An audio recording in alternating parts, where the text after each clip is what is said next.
जय हिंद, जय भारत दोस्तों। मैं कैलाश और आज हम आपके सामने लेकर ऐसी खबर आए हैं जो कि हमारे वर्तमान और भूतकाल से जुड़ी हुई है।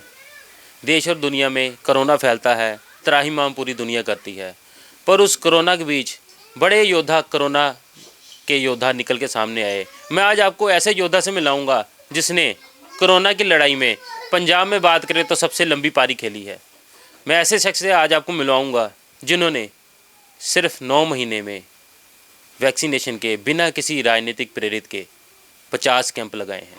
ये पंजाब में सबसे बड़ा कैंप और सबसे ज़्यादा गिनती में कैंप लगाने वाले एक संस्था है। मैं उनसे आपका तारुफ करवाऊंगा। आज हमारे साथ मौजूद हैं किशोर रैना जी, जिन्होंने अपने बुलंद हौसले से 50 कैंप पूरे किए और वो भी बिना किसी निष्काम सेवा ऑर्गेनाइजेशन के ये चेयरपर्सन हैं और आज हमारे साथ मौजूद हैं। इन्होंने 50 कैंप अपने बलबूते पर लगाए हैं, जो कि एक बहुत बड़ी देन है प्रांत के लिए। मैं पंजाब की बात करूं तो पंजाब में इससे ज़्यादा कैंप किसी ने नहीं लगाए होंगे। तो रैना जी, स्वागत है आपका लाइव भारत पर। बहुत बहुत धन्यवाद आपका, आपके श्रोताओं का मैं बहुत बहुत धन्यवाद करता हूं। तो मैं सबसे पहले तो हमारे विभाग प्रचारक अक्षय जी का बहुत बहुत धन्यवाद करता हूं। आज वो हमारा यहाँ हौसला अफजाई बढ़ाने आए हैं, क्योंकि मेरी समूह टीम आज यहाँ बैठी हैं। जो हमारे मेन हमारे जो संगठन के हैं उसमें महिला शक्ति भी हैं, सारे, कोई डॉक्टर हैं, कोई इंजीनियर हैं, कोई वकील है, हमारे जनरल सेक्रेटरी साहब राहुल जी बैठे हैं। तो मैं सबका धन्यवाद करता हूँ, क्योंकि ये एक टीम वर्क होता है। टीम वर्क के बगैर ये संभव नहीं होता। तो मैं चाहता था, इनिशियली हमें जब कैंप लगाए तो लोगों की बड़ी भीड़ होती थी। तो कई बार ऐसे होता है कि यार 2 कैंप लगाए, कहीं आर्ग्यूमेंट्स होते हैं तो हम यार बंद करेंगे, इस पंगे में नहीं पड़ेंगे। लेकिन हमारी प्रेरणा अपनी प्रधानमंत्री जी से भी मिली थी, क्योंकि जब कोरोना था कोई लोग बाहर नहीं आते थे। उस टाइम वैक्सीनेशन के लिए भी लोग कतराते थे, शायद इस वैक्सीनेशन का कोई साइड इफ़ेक्ट ना हो। पहले हमारी टीम ने फैसला किया कि हम लोगों को अवेयर करेंगे इसके बारे की। इससे शुरुआती दौर में तो सबसे बड़ा चैलेंज था कि लोगों को समझाने में बहुत ज़्यादा ताकत लगती थी कि वैक्सीनेशन से कोई साइड इफ़ेक्ट नहीं है। तो उस समय भी आपके पास बड़ी चुनौतियां आई थी, तो आपने उनका भी सामना किया। बिल्कुल, हम दिन रात लगे रहे। हमारी कोशिश होती थी, जो पढ़े लिखे लोग होते वो समझ जाते जल्दी।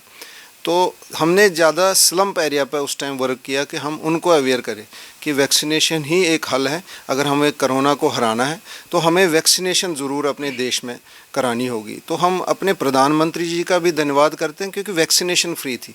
अगर वैक्सीनेशन पेड होती तो शायद लोग फिर भी, चाहे वो कोई भी, आपको पता होगा हर परिवार में 3-4 आदमी तो होते हैं। तो बाहर जो रेट था 1500 से कम था नहीं वैक्सीनेशन, तो 10-15 हज़ार का एक परिवार का खर्चा था। इसलिए मैं प्रधानमंत्री जी का भी धन्यवाद करता हूं। तभी हमें प्रेरणा मिली कि हम स्लम्प एरिया में, क्योंकि वैक्सीनेशन फ्री थी, हमने वहां पर भी लोगों को अवेयर किया और उसके बदौलत हमें ये हुआ कि स्लम्प एरियाज़ में लोग जल्दी से जल्दी वैक्सीनेशन हमारे पास करने आए।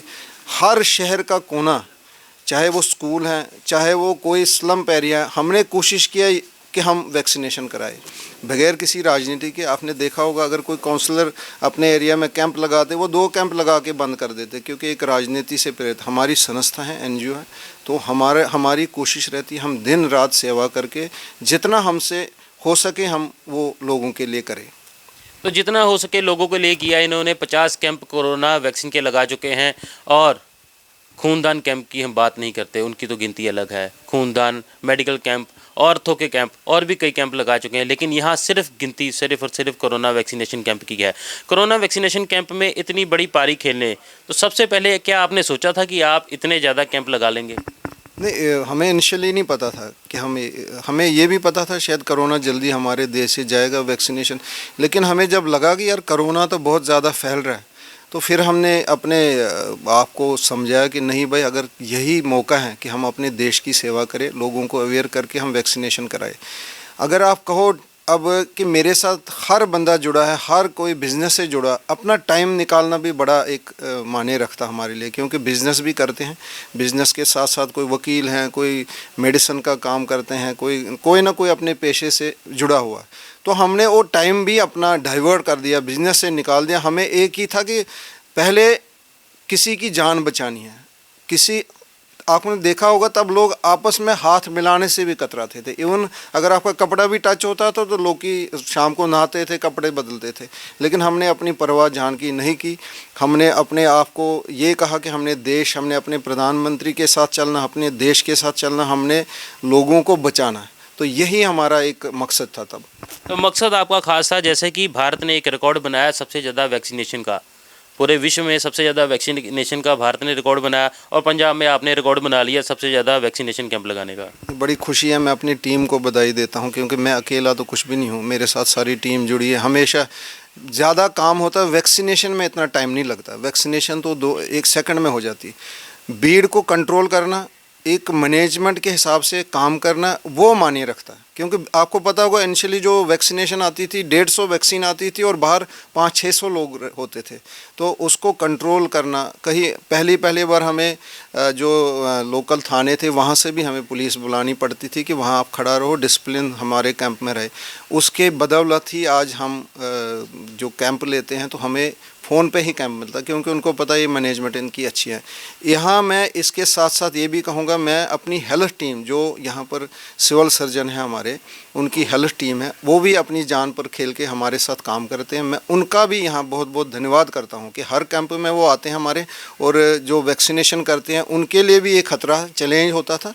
देखो ये बड़ा शहर है, यहाँ पर अगर आप कहोगे सेहत विभाग इसको कंप्लीट कर सकती, वैक्सीनेशन कर सकते थे, ये पॉसिबल नहीं था।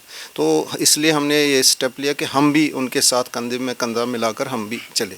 तो मैनेजमेंट आपकी अच्छी थी, तो ऐसी भी कुछ मैनेजमेंट थी जिन्होंने वैक्सीन तो पर अपने पास ले ली थी, पर वो पेड़ लगाते रहे।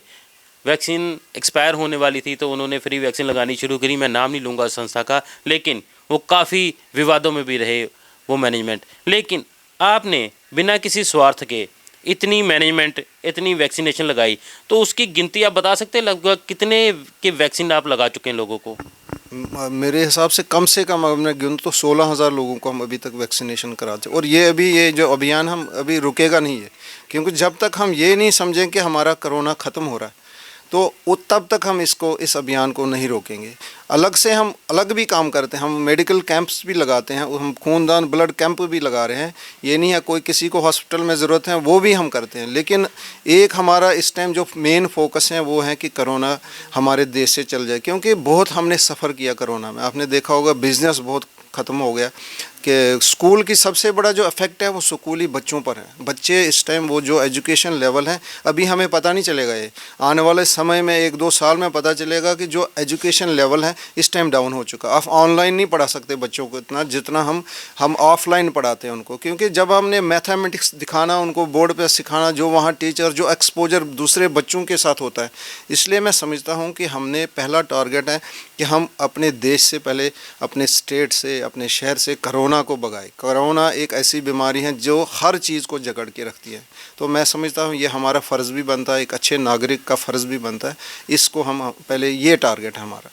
तो अच्छे नागरिक का फ़र्ज़ निभाते हुए इन्होंने खूबी यही है कि इन्होंने 50 कैंप लगा चुके हैं और काफ़ी लंबी पारी खेली है। लगभग इन्होंने पंजाब में बात करें तो सबसे ज़्यादा कैंप इनके द्वारा ही लगे गए, और यहाँ पर बैठे जितने लोग हैं, यहाँ पर डबल डोज क्या हम बात करें तो हमारे बीच इस वक्त ऐसे भी लोग मौजूद हैं जिनको तीसरी डोज भी लग चुकी है।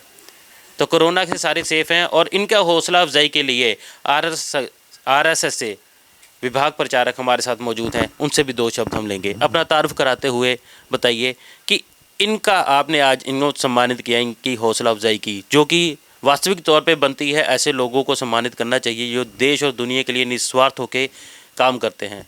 तो इस कैंप के बारे में और इस संस्था के बारे में 2 शब्द।